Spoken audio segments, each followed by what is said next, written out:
Hello friend, welcome to my channel Aryan classes. Aryan ક્લાસીસની અંદર હું તમામ ધોરણ 11 કોમર્સના વિદ્યાર્થીઓનું હાર્દિક સ્વાગત કરું છું. ચલો વિદ્યાર્થી મિત્રો, આપણે આ વિડીયોની અંદર તમારી વાર્ષિક પરીક્ષા 2025 જે દરેક જિલ્લાની અંદર ચાલુ થઈ ગઈ છે અને દરેક જિલ્લાની અંદર લગભગ અંતિમ તબક્કાની અંદર છે, તો આપણે તમારી વાર્ષિક પરીક્ષાની અંદર તમને હેલ્પફુલ થાય એ માટે એક સરસ મજાનું મોસ્ટ આઈએમપી પેપર સોલ્યુશન કરવાના છીએ. અને આ પેપર સોલ્યુશન ગાંધીનગર જિલ્લાનું છે, તો ખાસ મોસ્ટ આઈએમપી પ્રશ્નપત્ર છે, તો વિડીયોને તમે સ્કીપ ના કરતા અંત સુધી જોવાનું ચાલુ રાખજો. ચલો આપણે પેપર જોઈશું કે પેપર ક્યાંનું છે. આ જોઈશું તમે વાર્ષિક પરીક્ષા 2024-25 એટલે કે 2025નું આ લેટેસ્ટ પેપર છે. ધોરણ 11 વિષય તમે જોશો તો વાણિજ્ય પત્ર વ્યવહાર અને સેક્રેટરી પ્રેક્ટિસ, એટલે તમારું જે એસપીસીસી છે, કયું એસપીસીસી, આ એસપીસીસીનું પેપર છે. બીજું ખાસ આ પેપર તમારું 2025ની અંદર ગાંધીનગર જિલ્લાની અંદર લેવરાઈ ગયું છે. તમે જોઈ શકો છો ગાંધીનગર જિલ્લા શાળા વિકાસ સંકુલ ગાંધીનગર જિલ્લાનું 2025નું લેટેસ્ટ પેપર છે. સમય તમે જોશો 3 કલાક અને 80 ગુણનું પેપર છે. જો તમારા જિલ્લાની અંદર એસપીસીસીનું પેપર બાકી છે તો આ પેપર તમારા માટે મોસ્ટ આઈએમપી છે. તો ખાસ દરેક પ્રશ્ન ઉપર તમે શાંતિથી ભાર આપી અને ફટાફટ તમે તૈયાર કરી લેજો. ચલો હવે તમારો સમય વધારે નથી લેવો, ફટાફટ આપણે આવતા રહીશું પેપરના સોલ્યુશન ઉપર. ચલો પેપરની અંદર આવતા રહી શરૂઆત કરીશું આપણે વિભાગ એથી. વિભાગે તમે અહીંયા જોઈ શકો છો, વિભાગે કેટલા માર્ક્સનો હોય છે? 16 માર્ક્સનો હોય છે. સૂચના તમને કીધું છે કે તમને 4 વિકલ્પ આપશે, એમાંથી તમારે એક સાચો વિકલ્પ પસંદ કરવાનો છે. દરેકનો તમને 1 ગુણ મળે છે. એમાં તમને પ્રશ્ન નંબર 1ની અંદર કીધું છે, પ્રશ્ન નંબર 1માં માહિતી સંચારની પ્રક્રિયાનો અંતિમ તબક્કો એટલે શું? માહિતી સંચારની જે પ્રક્રિયા છે એનો અંતિમ તબક્કો એટલે શું? તો એનો જવાબ આવશે ઓપ્શન નંબર ડી, પ્રતિભાવ. તો માહિતી સંચાર પ્રક્રિયાનો અંતિમ તબક્કો કયો છે? તો પ્રતિભાવ. ચલો આગળ જવું છે નેક્સ્ટ પ્રશ્ન નંબર 2 ઉપર. કયા પ્રકારના પત્રો લખવાનો એક નિશ્ચિત ઢાંચો હોય છે? તો તમારો જવાબ આવશે ઓપ્શન નંબર બી, ઔપચારિક પત્રો. કયો આવશે? ઔપચારિક પત્રો. ચલો આગળ જવું છે નેક્સ્ટ પ્રશ્ન નંબર 3 ઉપર. વાણિજ્યિક પત્રને સામાન્ય રીતે પરબડિયામાં મૂકતા પહેલાં વધુમાં વધુ કેટલી ઘડી કરવી જોઈએ? 10 સ્ટાર વાળો પ્રશ્ન છે, તૈયાર કરી લેજો. ચલો તો તમારો જવાબ આવશે અહીંયા ઓપ્શન નંબર બી, 3 ઘડી કરવી જોઈએ. ચલો આગળ જવું છે નેક્સ્ટ પ્રશ્ન નંબર 4ની અંદર. વાણિજ્યિક પત્રમાં પત્ર મેળવનારનું સરનામું એટલે શું? વાણિજ્યિક પત્રમાં જે પત્ર મેળવનારનું સરનામું એટલે શું? તો જવાબ આવશે આંતરિક સરનામું. કયું આવશે? આંતરિક સરનામું. ચલો આગળ જવું છે નેક્સ્ટ પ્રશ્ન નંબર 5 ઉપર. ભાવતાલ અને અન્ય શરતો દર્શાવતા પત્રકને કયા નામથી ઓળખવામાં આવે છે? તો અહીંયા તમારો જવાબ આવશે ઓપ્શન નંબર બી, કોટેશન. તમારે કોઈ ભાવતાલ કઢાવરાવી હોય અને અન્ય શરતો હોય તો એના માટે જે પત્રક હોય એને શું કહેવાય? કોટેશન. નહીં કઢાવતા કે આપણે કોટેશન કઢાવવું છે, એટલે કે ભાવપત્રક કઢાવવું છે. ચલો એના પછી નેક્સ્ટ છે પ્રશ્ન નંબર 6. ઓર્ડર આપતો પત્ર ખરીદનાર અને વેચનાર વચ્ચે કેવો કરાર છે? આ જે ઓર્ડર આપતો પત્ર છે ખરીદનાર અને વેચનાર વચ્ચેનો કેવો કરાર છે? તો તમારો જવાબ આવશે લેખિત કરાર. કયો કરાર છે? લેખિત કરાર. કારણ કે ખરીદનાર અને વેચનાર વચ્ચે કેવો કરાર? લેખિત કરાર. કારણ કે મૌખિક કરાર તો ઈચ્છનીય નથી. ચલો આગળ નેક્સ્ટ પ્રશ્ન નંબર 7 ઉપર જવું છે. ઓર્ડર શબ્દનો વાણિજ્યિક પત્ર વ્યવહારના સંદર્ભમાં કેવો અર્થ થાય છે? તો તમારો જે પ્રશ્ન નંબર 7 છે એમાં જવાબ આવશે ઓપ્શન નંબર ડી, વિનંતી. ચાલો આગળ જાવ છે પ્રશ્ન નંબર 8 ઉપર. શું કીધું છે? ફરિયાદ પત્રની ભાષા કેવી ના હોવી જોઈએ? 10 સ્ટાર વાળો પ્રશ્ન છે. તો ફરિયાદ પત્રની ભાષા કેવી ના હોવી જોઈએ? તો તમારો જવાબ આવશે અહીંયા ગુસ્સાવાળી ના હોવી જોઈએ. કેવી? ગુસ્સાવાળી ના જોવી જોઈએ. બીજું એક તમને ખાસ સૂચના આપી દઉં કે આગળ મેં બનાસકાંઠા જિલ્લાનું એક એસપીસીસીનું પેપર 2025માં લેવરાઈ અપલોડ કરેલું છે. નમૂનાનું પ્રશ્નપત્ર અપલોડ કરેલું છે. તમે વિડીયો ના જોયો તો ડિસ્ક્રિપ્શનમાં લિંક આપેલી છે, તમે તૈયાર કરી નાખજો. કારણ કે આ જે પેપર છે એમાં નમૂનાના પ્રશ્નપત્રમાંથી ઘણા બેઠા પ્રશ્નો છે. બનાસકાંઠાનું જે પેપર છે એને તમે જો નમૂનાના પ્રશ્નમાંથી બેઠા પ્રશ્નો છે, તો ખાસ તમારે એસપીસીસીનું પેપર બાકી હોય તો આ 3 પેપર તૈયાર કરીને જાજો. તમને એમાંથી બેઠું પેપર મળી રહેશે. એક બનાસકાંઠાનું પેપર અપલોડ કરેલું છે, નમૂનાનું પેપર અપલોડ કરેલું છે અને ગાંધીનગર જિલ્લાનું 3 પેપર તૈયાર કરીને જો તો તમારા પેપરમાં ટક્કા જેવું થઈ જશે. चलो आगळ जाऊँ छे नेक्स्ट प्रश्न नंबर 9 पर कंपनी सेक्रेटरीनी लायकात केवी होवी जोईए। कंपनीनो जे सेक्रेटरी होय छे एनी लायकात केवी होवी जोईए तो तमारो जवाब आवशे कंपनी सेक्रेटरी। शुं आवशे? कंपनी सेक्रेटरीनी लायकात केवी होवी जोईए तो ये कंपनीनो सेक्रेटरी होवो जोईए, एनी लायकात छे। चलो आगळ जाऊँ छे नेक्स्ट एना पछी प्रश्न नंबर तमारो 10 उपर शुं कीधुं छे सेक्रेटरी तरीके कोनी निमणूक थई शके। शुं कीधुं छे सेक्रेटरी तरीके कोनी निमणूक थई शके तो सेक्रेटरी तरीके जीवंत व्यक्तिनी निमणूक थई शके। कया व्यक्तिनी? जीवंत व्यक्तिनी निमणूक थई शके। 10 स्टार वाळो प्रश्न छे। आगळ मैं प्रश्न 2 अपलोड करेलो छे प्रश्नपत्र, बंनेमां लगभग आ प्रश्न हतो। चलो एना पछी नेक्स्ट प्रश्न नंबर 11 छे कंपनीना सभ्योनुं मृत्यु थता शुं थाय छे। कंपनीनो जे सभ्य होय छे ए मृत्यु थई जाय तो शुं थाय छे तो कोई असर न थाय। जवाब शुं आवशे? कोई असर न थाय। चलो एना पछी नेक्स्ट आगळ जावुं छे प्रश्न नंबर 12 उपर। प्रश्न नंबर 12 नी अंदर कीधुं छे सत्ता बहारना शुं कीधुं छे सत्ता बहारना कार्यो केवा होय छे। शुं कीधुं छे सत्ता बहारना कार्यो केवा होय छे तो जवाब आवशे ऑप्शन नंबर ए रदबातल होय छे। केवा होय छे? रदबातल होय छे। चलो एना पछी नेक्स्ट जावुं छे प्रश्न नंबर 13 उपर कंपनीनो आंतरिक वहीवट करतो दस्तावेज खाली जग्या छे। कंपनीनो जे आंतरिक वहीवट करतो दस्तावेज है खाली जग्या छे तो जवाब अहीं आवशे तमारो नियमन पत्र। कयो? नियमन पत्र। चलो आगळ जावुं छे नेक्स्ट प्रश्न नंबर 14 पर शेर द्वारा मर्यादित कंपनी माटे कयुं नियमन पत्र लागू पड़े छे। मोस्ट आईएमपी 10 स्टार वाळो प्रश्न छे। आगळ प्रश्न आई गेलो छे कंपनी द्वारा मर्यादित कंपनी माटे कयुं नियमन पत्र लागू पड़े छे तो तमारो 14 छे एमां जवाब आवशे टेबल एफ। कयुं आवशे? Table F. चलो आगळ जावुं छे नेक्स्ट एना पछी प्रश्न नंबर 15 उपर आवेदनपत्र केवो दस्तावेज छे। शुं कीधुं के आवेदनपत्र केवो दस्तावेज छे तो जवाब आवशे मुख्य दस्तावेज। 10 स्टार वाळो आ पण प्रश्न छे, आगळ आई गेलो प्रश्न छे। चलो एना पछी नेक्स्ट कीधुं प्रश्न नंबर 16 नी अंदर धंधानुं चालक बळ कयुं छे। धंधानुं चालक बळ कयुं छे तो धंधानुं चालक बळ छे मूडी, कारण के मूडी ना होय तो धंधो चाले ज नहीं। मूडी ना होय तो धंधानी शरूआत ज ना थाय तो धंधानुं चालक बळ कयुं छे? मूडी। तो विद्यार्थी मित्रों आ हता तमारा विभाग ए नुं सोल्यूशन। 16 प्रश्नों मोस्ट आईएमपी छे, खास तैयार करी लेजो। चलो एना पछी नेक्स्ट आगळ जावुं छे तो आगळ तमारा विभाग बी उपर। चलो विभाग बी नी अंदर अहींया कीधुं छे नीचेना प्रश्नोने एक वाक्यमां उत्तर आपो, प्रत्येकनो 1 गुण छे, 8 गुणनो तमारो विभाग छे।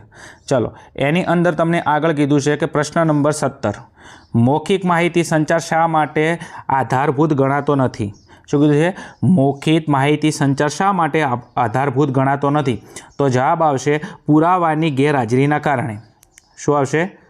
पुरावानी गैरहाजरीना कारणे। कारण के मौखिक माहिती संचार शा माटे आधारभूत नहीं गणातो, कारण के पुरावानी शुं होय छे? गैरहाजरी होय छे।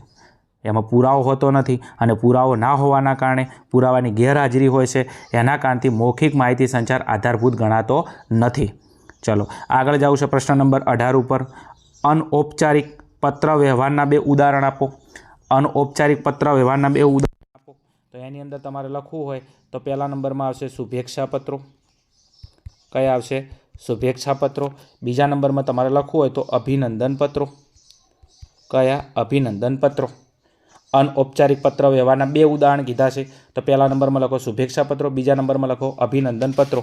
एना पछी नेक्स्ट छे कया? आमंत्रण पत्रों छे। एना पछी नेक्स्ट आश्वासन पत्रों पण छे। तमने 4 के 4 लखवाना, 2 कीधा होय तो 2 लखवाना। ओके चलो आगळ नेक्स्ट एना पछी आगळ जावुं छे प्रश्न नंबर 19 उपर पूछपरछना प्रत्युत्तर आपता पत्रों कोनी गरज सारे छे। पूछपरछना प्रत्युत्तर आपता पत्रों कोनी गरज सारे छे तो तमारो जवाब आवशे वेचाण प्रतिनिधिओनी। कोनी? वेचाण प्रतिनिधिओनी। प्रश्न शुं कीधुं छे? पूछपरछ प्रत्युत्तर आपता पत्रों कोनी गरज सारे छे तो जवाब आवशे वेचाण प्रतिनिधिओनी गरज सारे छे। चलो आगळ नेक्स्ट। चलो थोड़ू मैनेज करजो। चलो एना पछी नेक्स्ट प्रश्न नंबर आगळ जावुं छे 20 उपर। शुं कीधुं छे? इंग्लेंड में पुरुष माटे कया मनवाचक शब्दनो प्रयोग थतो हतो। इंग्लेंडनी अंदर एटले यूकेनी अंदर पुरुष माटे कया मनवाचक शब्दनो प्रयोग थतो हतो। जवाब आवशे तमारो ई एस्क्वायर। શું આવશે? S square. અહીંયા લખું છું એસ સ્ક્વાયર. ઇંગ્લેન્ડની અંદર જે પુરુષ હોય છે એના માટે કયો મનવાચક શબ્દનો પ્રયોગ થાય છે? તો જવાબ આવશે એક્સ સ્ક્વાયર. શું બોલાય છે? X square. ESQUIRE. X square. તમે ગુજરાતીમાં લખવું હોય તો આ રીતના લખી શકો છો. કયું? X wire. ઓકે. અને આને ટૂંકમાં કહેવાય છે ESQ. ટૂંકમાં એને શું કહેવાય છે? ESQ. ચલો આગળ જવું છે નેક્સ્ટ.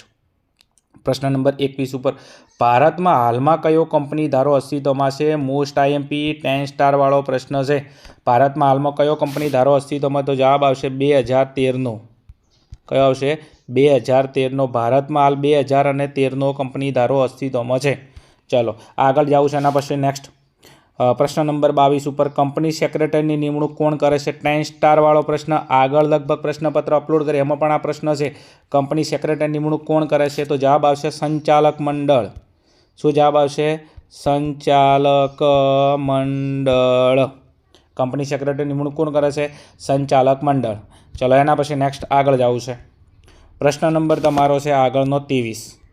કયો પ્રશ્ન છે? આગળનો 23. શું કીધું છે? નિયમન પત્ર એટલે શું? તો નિયમન પત્રની વ્યાખ્યા કીધી છે. હું બોલું છું, થોડું તમે સાંભળજો. કંપની ધારા 2013 મુજબ.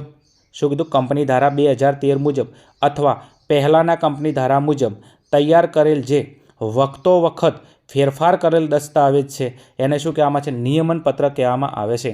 કંપની ધારા 2013 મુજબ અથવા પહેલાંના કંપની ધારા મુજબ તૈયાર કરેલ વખતો વખત ફેરફાર કરેલ દસ્તાવેજને શું કહેવામાં છે? નિયમન પત્ર કહેવામાં આવે છે. તૈયાર કરેલી જો મોસ્ટ IMP છે. ચલો એના પછી આગળ જવું છે. પ્રશ્ન નંબર 24 ઉપર ઇક્વિટી શેર એટલે શું? તો ઇક્વિટી શેરની વ્યાખ્યા તમને પૂછેલી છે. હું બોલું છું, ધ્યાન આપજો. ઇક્વિટી શેર એટલે શું? તો જે શેરમાં ડિવિડન્ડ મેળવવાનો કે મૂડી પરત લેવાનો હક પ્રેફરન્સ શેર હોલ્ડરો પછી હોય. જે શેરમાં ડિવિડન્ડ મેળવવાનો કે પછી પોતાની મૂડી પરત મેળવવાનો હક કોના પછી હોય? ઇક્વિટી શેર હોલ્ડરો પછી હોય તો તેવા શેરને શું કહેવામાં આવે છે? ઇક્વિટી શેર કહેવામાં આવે છે. જેમાં ડિવિડન્ડ મેળવવાનો હક પ્રેફરન્સ શેર હોલ્ડરો પછી હોય, જેમાં મૂડી પરત મેળવવાનો હક પ્રેફરન્સ શેર હોલ્ડરો પછી હોય, એવા શેરને શું કહેવામાં આવે છે? ઇક્વિટી શેર કહેવામાં આવે છે. એટલે ઇક્વિટી શેર હોલ્ડરોમાં કેવું હોય કે આ ઇક્વિટી શેર જે હોલ્ડર હોય કંપનીના માલિકો હોય, તો માલિકોને ડિવિડન્ડ અને માલિકોને મૂડી પછી મળે. એના પહેલાં કોને મળે? પ્રેફરન્સ શેર હોલ્ડરોને ડિવિડન્ડ મળે. એના પહેલાં પ્રેફરન્સ શેર હોલ્ડરોને મૂડી પરત થાય. પછી જો ડિવિડન્ડ વધે તો ડિવિડન્ડ ઇક્વિટી શેર હોલ્ડરોને આપવામાં આવે. પછી મૂડી વધે તો ઇક્વિટી શેર હોલ્ડરોને આપવામાં આવે છે. તો જેને પછી ડિવિડન્ડ મેળવવાનો અને મૂડી પ્રેફરન્સ હોલ્ડરો પછી મેળવવાનો અધિકાર હોય તેને ઇક્વિટી શેર કહેવામાં આવે છે. ચલો આગળ જવું છે નેક્સ્ટ. ચલો એના પછી નેક્સ્ટ તમને કીધું છે અહીંયા વિભાગ સી. કયો વિભાગ છે? વિભાગ સી. ચલો વિભાગ સીમાં શું કીધું છે? અહીંયા નીચેના પ્રશ્નોને ટૂંકમાં તમારે ઉત્તર લખવાના છે. ગમે તે 6 પ્રશ્નો લખવાના છે. પ્રત્યેકના 2 ગુણ અને 12 ગુણનો તમારો વિભાગ છે. ચલો મોસ્ટ IMP પ્રશ્નો છે. ફટાફટ સ્ક્રીનશોટ લઈ લેજો. પ્રશ્ન નંબર 25 તમને આપેલો છે લેખિત માહિતી સંચારના ફાયદા. પ્રશ્ન નંબર 26 વાણિજ્યિક પત્ર એક સેલ્સમેનની ગરજ સારે છે, સમજાવો.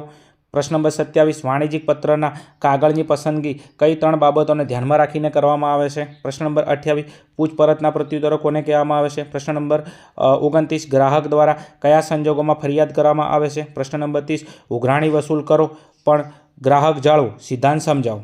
દરેકે દરેક પ્રશ્ન મોસ્ટ IMP છે, તૈયાર કરી લેજો. ચલો આગળ નેક્સ્ટ જવું છે એના પછી.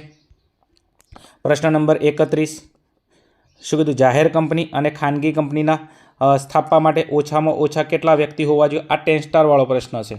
કારણ આગળ મેં બનાસકાંઠા જિલ્લાનો પેપર સોલ્યુશનનો વિડીયો અપલોડ કર્યો, એમાં આ પ્રશ્ન હતો. હું સોલ્વ કરાવી દઉં છું. જાહેર કંપની સ્થાપવી છે કે ખાનગી કંપની સ્થાપવી છે તો ઓછામાં ઓછા કેટલા સભ્યો હોવા જોઈએ? તો યાદ રાખજો, જાહેર કંપની તમારે સ્થાપવી હોય તો ઓછામાં ઓછા 7 સભ્યો અને ખાનગી કંપની સ્થાપવી છે તો ઓછામાં ઓછા તમારે 2 સભ્યો હોવા જોઈએ.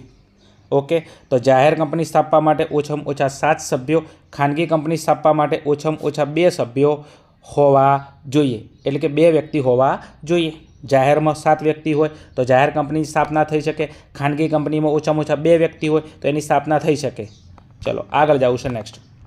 એના પછી પ્રશ્ન નંબર 32 બાયધરી કરારની વ્યાખ્યા કીધી છે, તૈયાર કરી નાખજો, IMP છે. ચલો એના પછી નેક્સ્ટ છે તમારો વિભાગ ડી. વિભાગ ડીમાં જોશો નીચેના પ્રશ્નોના મુદ્દાસર ઉત્તર આપો. ગમે તે 4, પ્રત્યેકના 3 ગુણ છે અને 12 ગુણનો આપણો વિભાગ છે.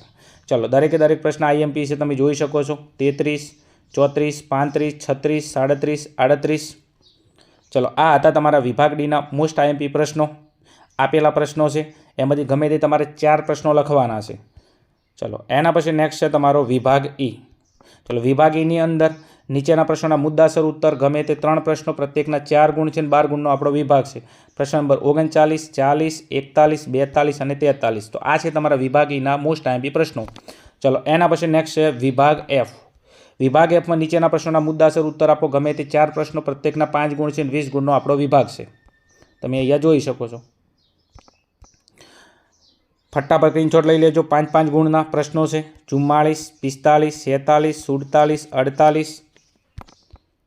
ચલો, એના પછી 49. તો વિદ્યાર્થી મિત્રો, આ હતું તમારું ગાંધીનગર જિલ્લાનું વાર્ષિક પરીક્ષા 2025માં લેવાયેલું પેપર.